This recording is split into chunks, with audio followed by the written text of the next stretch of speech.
back to school? And the school you're going to is? Oh, you guys are going to SA. That's right. Okay. Log that in my brain. Okay, awesome. You guys are homeschool. Okay, awesome. AFCOE. I'm going to meet you girls for that. Oh, you go to SA too? Oh, Soraya. Okay. Awesome. Awesome. Jackson back here. He's hanging out for AFCOE. What's your dad's name? Oh, that's a who? Do you, what does he go by? Tony. He goes by Tony? Yeah, I was named Anthony's too. My boss used to call me Anthony when I was in trouble. That are serious and dramatic. Anthony, get it! I was like, grab a seat, guys. So yes, we're actually streaming live right now, but we're going to go live here in just a couple of minutes. I wanted to AFCOE students, good to have you guys come. The three of you that'll be sharing your testimonies today, all practice. Those that are watching, take notes for yourself when it's your turn to do. Oh, I'm going to do it totally differently. I'm going to have PowerPoint, and I'm going to have, pictures and videos, and because we can do that down here if you let me know. But I didn't tell the three today. It was just come tell your story. That's all. Don't worry about having a display of things. Just come practice telling your story. So, and then tonight, everybody, tonight that are youth, we have our youth vespers tonight upstairs in the fellowship hall. We are going to have a meal at 6:30, bring a little something, and then we're going to have a testimony time from the week. So those that came all week or watched all week, that were here all week, you guys get to, if you want, to share a testimony, 2 to 5 minutes or so.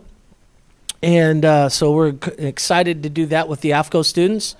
Good morning, young man. Good to have you. How are you? Good. How are you? Very well. Thank you for asking. Excellent. So we're going to do that tonight. And then obviously AFCOE, we've got our time tomorrow morning at 9. I'm looking for help. 9:40, 9:30.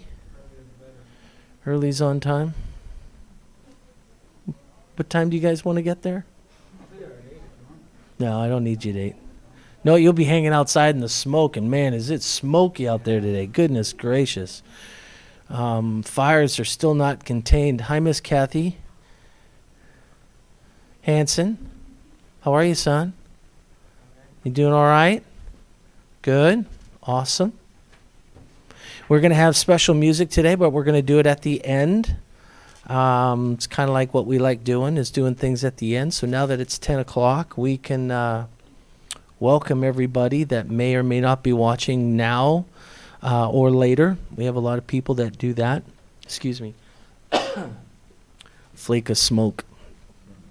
It was thick this morning when we got out of the car. Did you guys notice that up here? It's like just hovering on the mountain up here, the hill.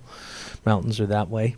But today I'm super excited to have 3 special guests with us today. They are from AFCOE, and they are from 3 different parts of the country. And I met them last week, right? That's right, Sabbath lunch we had together. And they're going to share their story. They're going to tell us what happened to them and why they're here. And it gives them practice. And because you guys are youth, you can sniff out the real ones and the not so real. Yeah, phony baloney. There was this little kid, I think he was 6. Yeah, he was 6. He was crying. I can't even remember his name, but he was being a pill. You ever meet any kids like that? Like a total, didn't matter what mom or dad did, total pill. And so I ran, when nobody had any candy, I was like, just bribe the kid with a piece of candy already. It wasn't at church, it was at his home. And I ran and grabbed a soup spoon and stuck it in the freezer for about 3 minutes, and 2 of them, and I pulled them out, and I handed him one, and I went, here's a lollipop. And I started licking like the spoon was a lollipop, and he looked at this thing, and he licked it once. He goes, ain't no lollipop. And my wife goes, phony Tony. He goes, yeah, phony Tony. Yeah, no lie. And I was like, yeah, it's a lollipop. Just trying to do something to change his mind from.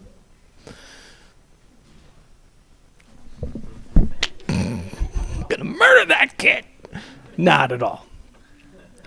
So sometimes you got to do things to get people's attention to steer them off of what they're thinking or where they were tracking. So I have no idea why I told that story, but that was a fun story. Tony. Go first? I want to go first. Okay. Hiloko. Let's hear it for Hiloko. Round of applause. And yes, I said exactly. Good morning and happy Sabbath. You know that I know you know the story of Jesus feeding 5,000 people with fish and bread. Okay, I'm going to tell you something, but tell me, do you think it's that the story was true? Yeah. Do you think God has? Oh, do you think God has the power to do it? But it was way back then. Do you think God makes the miracle these days too in the modern time? All right, I'm going to tell you something. It was back in 1980. And so it's, to you probably it's ancient, but it's still modern time. Okay, you know that I was living with my boyfriend. I have to confess, and I'm not going to encourage you to do that. That's not a part of this story. And but how, if you come near to God, God will come near to you. And it's not, he did not say, I meet you in halfway. If you step out in the faith, just a baby step, he will meet you all the way from the end of the universe and meet you up.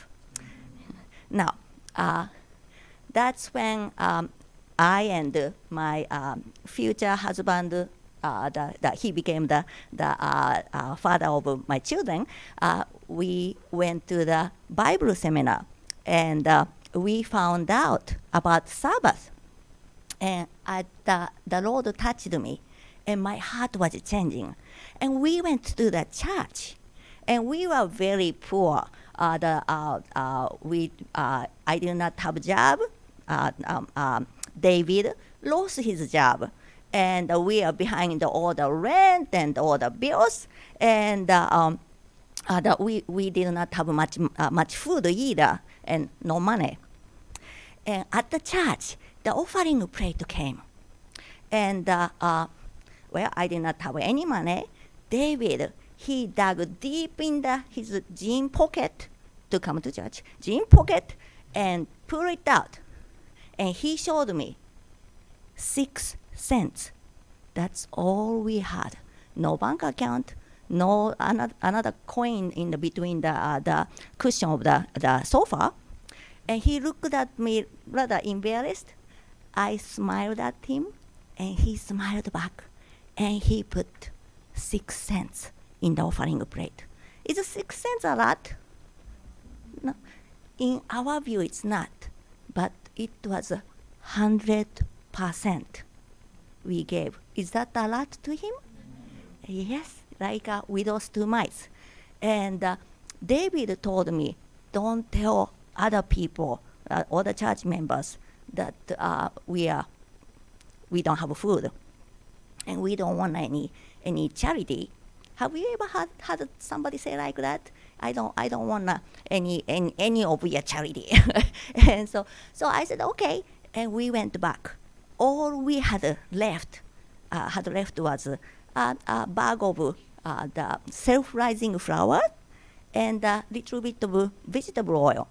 And we have been eating once a day, making the biscuit with water, with the flour, and made a pizza pan full of the biscuit. And we ate once a day, and that was it. And so after I came back from church, I took the sack of the flour, and I saw it, and I thought, okay, I can divide it in half. I can use half to make a biscuit, and I can eat, and I can, we can eat it tomorrow too. So I made a whole batch of biscuit, and in the pizza pan, baked it, and we ate it. And that was it for that day. Guess what? Next day, around the noon, okay, it's going to be a last meal. I opened up the sack of flour and saw, and I thought I have enough for one more, but I think I can half it. I halved the flour and made a whole batch of biscuit, and I ate. Next day at the noon, I opened up the bag, and I know I'm not mistaken. I did not have enough to half it, but there was a half. And then it became the springtime, and so the David said, okay, I'm going to go backyard and dig up the worm. No, we did not eat the worm. He said, we're going to take worms and go to the river about a half mile away and to go fishing.